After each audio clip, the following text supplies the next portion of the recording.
যারা তাকে হত্যা করতে চাইছিল তাদেরকে গ্রেফতার করা হোক। তাদেরকে গ্রেফতার করার আগ পর্যন্ত বাংলাদেশে কোনো নির্বাচন হতে পারে না। বাংলাদেশের জনগণ এটা মেনে নেবে না। আমাদের যে দাবিকৃত সংস্কারগুলো এগুলা না করার আগ পর্যন্ত আপনারা নির্বাচন দিতে পারবেন না। এই নির্বাচন সুষ্ঠু হবে না। আপনাদের কারসাজির নির্বাচন মানি না, মানব না। অত্যন্ত কাছের মায়ার ভাই ইনকিলাব মঞ্চের হাদি ভাইকে প্রকাশ্য রাস্তায় গুলি করা হয়েছে।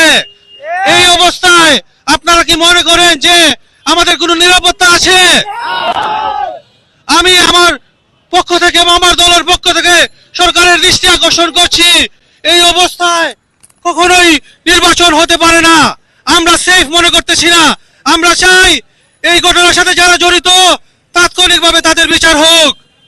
আপনারা যদি আপনাদের এই দায়িত্ব সুষ্ঠুভাবে পরিচালনা করতে না পারেন, আমরা মনে করব আপনারা এই ক্ষমতা থাকার আর কোনো অধিকার রাখেন না।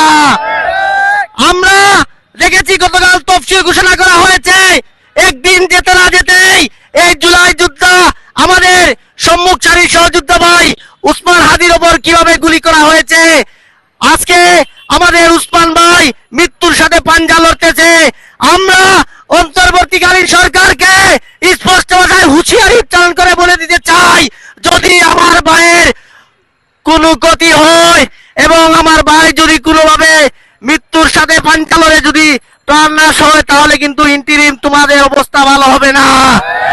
এজন্য 24 ঘন্টার আলটিমেটাম দিচ্ছি, যদি 24 ঘন্টার মধ্যে এই সন্ত্রাসীদেরকে চিহ্নিত করে আইনের আওতায় নিয়ে আসা না হয়, তাহলে পরিস্থিতি ভালো হবে না।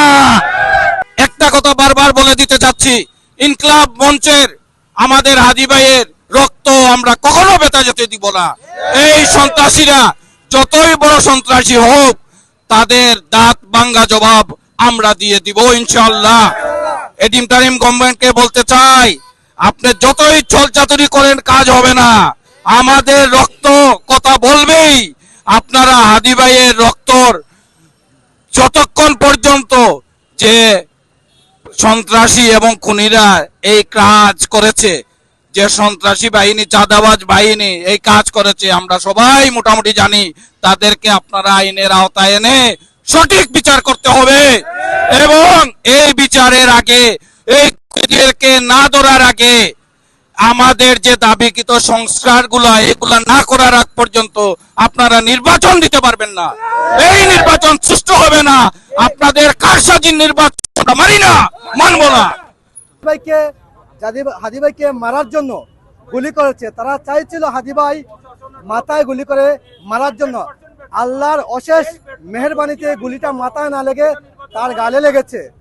আমরা চাই অনতিবিলম্বে 24 ঘন্টার ভিতরে যারা তাকে হত্যা করতে চাইছিল তাদেরকে গ্রেফতার করা হোক। তাদেরকে গ্রেফতার করার আগ পর্যন্ত বাংলাদেশে কোনো নির্বাচন হতে পারে না। বাংলাদেশের জনগণ এটা মেনে নেবে না। প্রিয় সাংবাদিক